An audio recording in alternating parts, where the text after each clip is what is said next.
سعید خدری رضی اللہ تعالی عنہ اس حدیث کے راوی ہیں۔ بیان کرتے ہیں کہ نبی پاک صلی اللہ علیہ وآلہ وسلم نے ارشاد فرمایا: لا یسلط علی الکافر فی قبرہ 99 تنیا تنہسہ وتلدغہ حتی تقوم الساعہ۔ کافر پر اس کی قبر کے اندر 100 یعنی 99 اژدہے مقرر کیے جاتے ہیں جو اس کو قیامت تک کاٹتے رہیں گے اور ڈستے رہیں گے۔ آقا دو عالم صلی اللہ علیہ وسلم فرماتے ہیں: وَلَوْ أَنَّ تِنَّيْنًا مِّنْهَا نَفَخَ فِي الْأَرْضِ مَا أَنبَتَتْ خَضْرَاء، کہ اگر ان اژدہوں میں کوئی ایک زمین پر اپنی پھونکار دے دے تو قیامت تک سبزہ اگنا بند ہو جائے۔ اتنے وہ خطرناک قسم کے اژدہے یعنی سانپ مقرر کیے جائیں گے ان پر جو دنیا کے اندر کفر کی موت مرتے ہیں۔ اور بہت سارے گناہ ایسے ہوتے ہیں کہ اگر بندہ ان میں ملوث رہے تو آخری وقت بندے کے ایمان جانے کا خطرہ رہتا ہے۔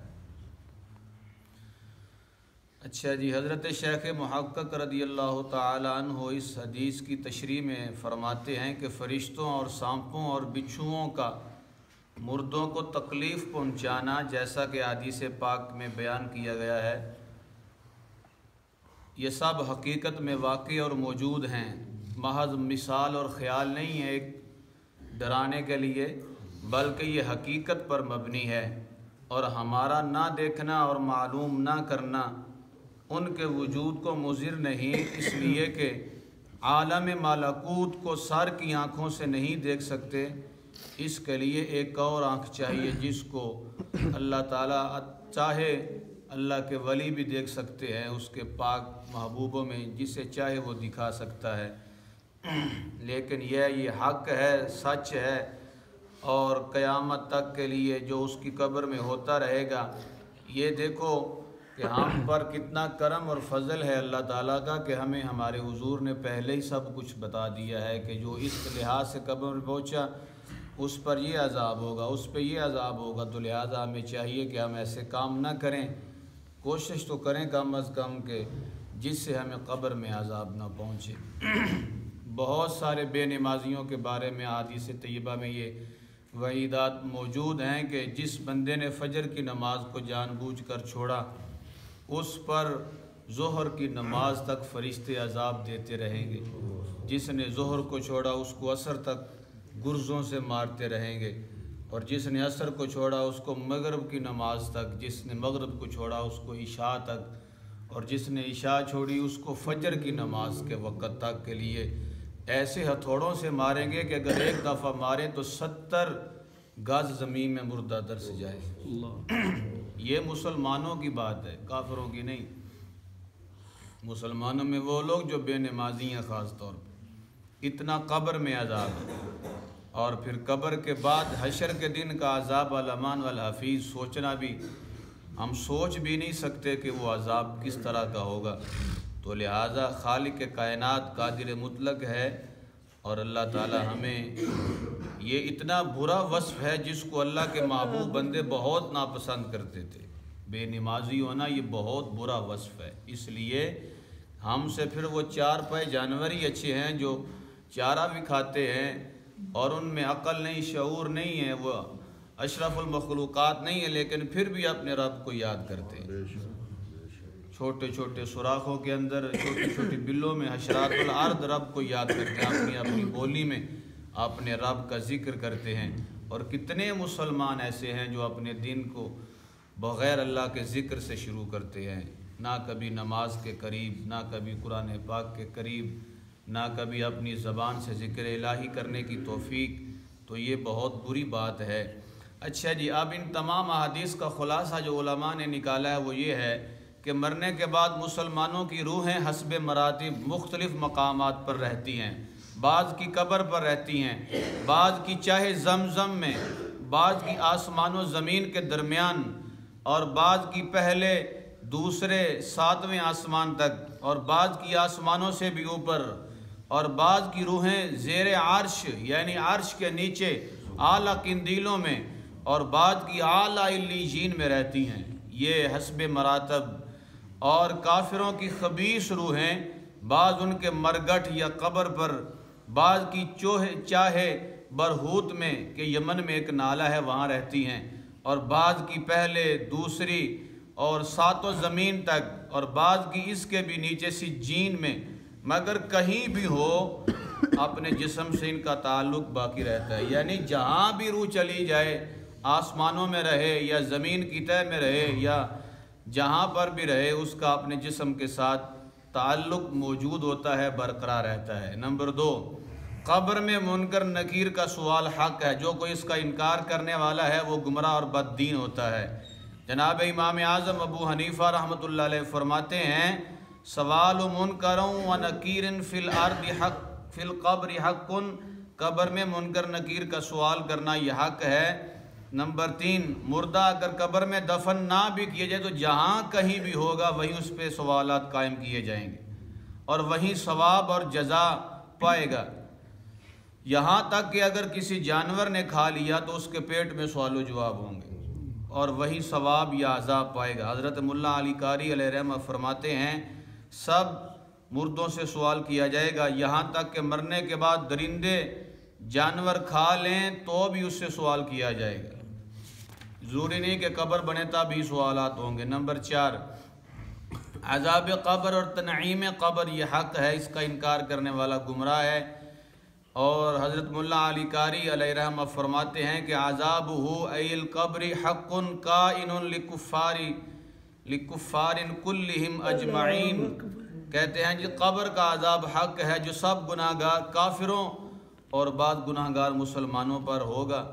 ایسے ہی تنعیم قبر بعض مومنوں کے لیے حق ہے۔ نمبر 5، جسم اگرچہ گل سڑ جائے یا خاک ہو جائے مگر اس کے اجزائے اصلیہ قیامت تک باقی رہیں گے، اور وہی مورد عذاب و ثواب ہوں گے، یعنی انہی پر ثواب و جزا کا دار و مدار ہے۔ وہ کتنے ہیں؟ فرمایا وہ اجزاء ریڑھ کی ہڈی میں ہوتے ہیں،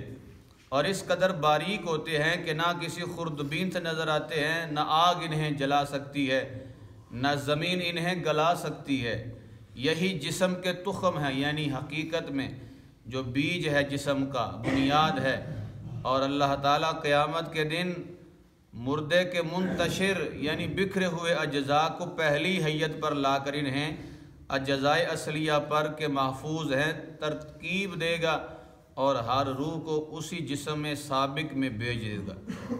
مطلب یہ ہے کہ اللہ کے لیے ان کو دوبارہ سے کھڑا کرنا کوئی مشکل کام نہیں ہے، بلکہ جو اجزاء پہلے سے موجود ہیں انہی کے مطابق اللہ تعالیٰ پھر سے ہر جسم کو زندہ کرے گا، ان میں روحیں ڈالے گا، اور جس بنیاد پر جسم کی حقیقت ہے وہ کبھی بھی ختم نہیں ہوتی، یعنی وہ جن پر بندے کو ثواب و جزا ملنا ہے۔ بعض اوقات ہم سمجھتے ہیں کہ ہمیں فلانی قبر سے ہڈیاں ملی ہیں، اب جس کی ہڈیاں بن چکی ہیں اس سے قبر میں عذاب کیسے ہوگا؟ تو قبر کا عذاب ان ہڈیوں پر مرکب نہیں ہے، بلکہ قبر کا عذاب جو جسم کی حقیقت میں اجزاء ہیں وہ جو نہ گلتے سڑتے ہیں انہی پر ان کا دار و مدار ہے، وہ چاہے قبر میں ہو، چاہے کسی جانور کے پیٹ میں ہو، چاہے کسی دریا یا نہر، کہیں بھی وہ مر جائے تو وہیں پر جو ہے وہ اس سے یہ سارے سوال و جوابات اور عذاب و سزا کا جو ہے وہ سلسلہ ہوگا۔ انبیاء کرام، اولیاء کرام، علماء، شہداء اور حفاظ قرآن جو قرآن پاک پہ عمل کرنے والے ہیں اور جو منصب محبت پر فائز ہوتے ہیں، وہ جسم جس نے کبھی اللہ کی معصیت نہ کی ہو یعنی نافرمانی نہ کی ہو، اور وہ لوگ کہ اپنے اوقات درود شریف میں گزارتے ہیں، ان کے بدن کو مٹی نہیں کھا سکتی۔ جو شخص انبیاء کرام کی شان میں اگر کوئی خبیث جملہ بولے، جیسے کہ کچھ بول کر مرے ہیں کہ معاذ اللہ نبی مار کے مٹی ہو گئے ہیں، تو وہ گمراہ، بد دین، خبیث اور حضور نبی پاک علیہ الصلوۃ والسلام کی توہین کرنے والا ہے۔ یعنی یہ وہ لوگ ہیں جو امت میں آ کر اچھے اعمال کریں اور ان کے سینے میں قرآن ہو، پھر صاحب قرآن کا اوپر نور ہو اور حضور کی اطاعت کرنے والے ہوں، تو انہیں قبر کی مٹی نہیں کھا سکتی، تو جن کے صدقے کل کائنات تخلیق ہوئی ہے، نبی پاک صلی اللہ علیہ وسلم ان کے بدن پر نور کو قبر کی مٹی کیسے کھا سکتی ہے؟ بلکہ ہمارے محققین علماء فرماتے ہیں جس مقام پر آج بھی سرکار موجود ہیں اپنے گنبد شریف روضہ پاک میں، اور جس زمین کا حصہ حضور کے بدن کو چھو رہا ہے، چوم رہا ہے، اس کا مقام و مرتبہ یہ ہے کہ وہ اللہ تعالیٰ کے کعبے سے، عرش سے، کرسی سے، لوح و قلم سے، ہر چیز سے افضل ہے، کیونکہ یہ حضور کے بدن کا کمال ہے۔ تو جن کے بدن کو جو ہے وہ مٹی بطور تبرک بو سے لیتی ہو، وہ کیسے ان کو جلا سکتی یا گال سکتی ہے؟ تو ایسے جو نظریات ہیں یہ بالکل اسلام کے خلاف ہیں، اور یہ تو دنیا نے اپنی آنکھوں سے دیکھا ہے۔ کئی مقامات پر جو دنیا کے اندر رب کے اطاعت گزار بندے ہوتے ہیں، کئی سال تک جب ان کی قبر کھلتی ہے تو ان کا کفن بھی سلامت ہوتا ہے۔ یعنی عام مسلمان جو امت میں رہنے والے اللہ تعالیٰ کے برگزیدہ بندے ہوتے ہیں، ان کا کفن تک بھی سلامت ہوتا ہے۔ کئی احباب نے اس کا منظر ملاحظہ بھی کیا ہے۔ تو جن کی امت میں آنے والے لوگ نیک بن جائیں تو ان کا کفن نہیں گلتا سڑتا، تو جن کے صدقے میں سب نبیوں کو نبوت ملی ہے، رسولوں کو رسالت ملی ہے،